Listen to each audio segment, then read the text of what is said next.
что нужно сделать бесполетную зону на территории Украины. Сделать это невозможно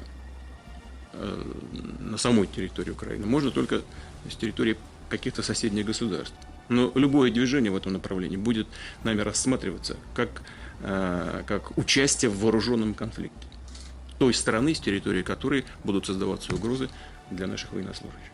Мы в эту же секунду будем рассматривать их как участниками военного конфликта. И уже все равно, какими там членами они являются. Мы знаем, речь их слышим в эфире.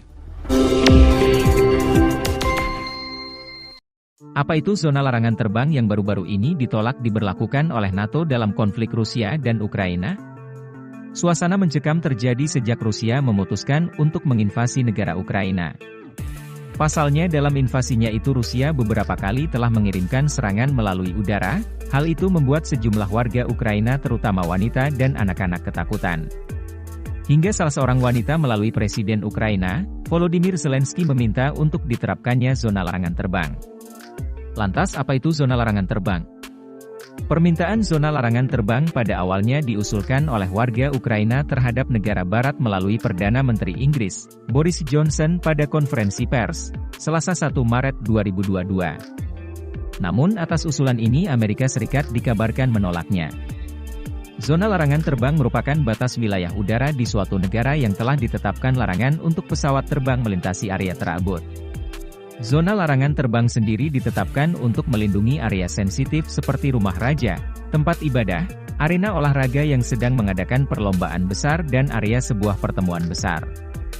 Zona larangan terbang hanya bisa ditegakkan dengan cara militer. Sementara dalam kemiliteran zona larangan terbang dirancang untuk menghentikan pesawat terbang melintasi area terlarang. Demi mencegah adanya serangan dari udara dan pengawasan dari musuh. Dalam konflik yang terjadi antara Rusia dan Ukraina, jika zona larangan terbang diterapkan di langit Ukraina, maka akan melibatkan seluruh pasukan militer dan juga pasukan yang tergabung dalam NATO. Selain itu, pasukan NATO nantinya akan terlibat langsung dengan pesawat Rusia yang melintas di udara. Oleh karena itu, Barat menolak seruan untuk menerapkan zona larangan terbang di Ukraina.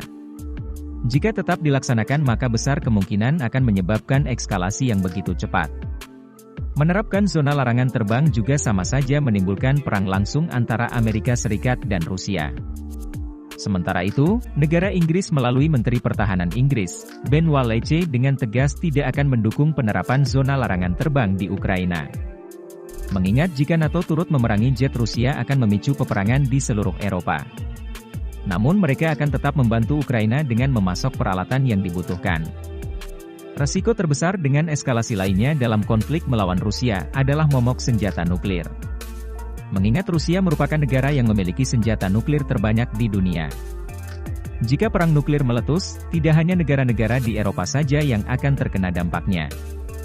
Bahkan seluruh negara di dunia berpotensi turut menjadi korban, hingga disebut dapat memicu Perang Dunia III. Hal inilah yang kemudian menjadi pertimbangan penting untuk tidak disetujuinya peraturan zona larangan terbang di Ukraina. Demikian informasi mengenai apa itu zona larangan terbang. Semoga bermanfaat menambah wawasan Anda.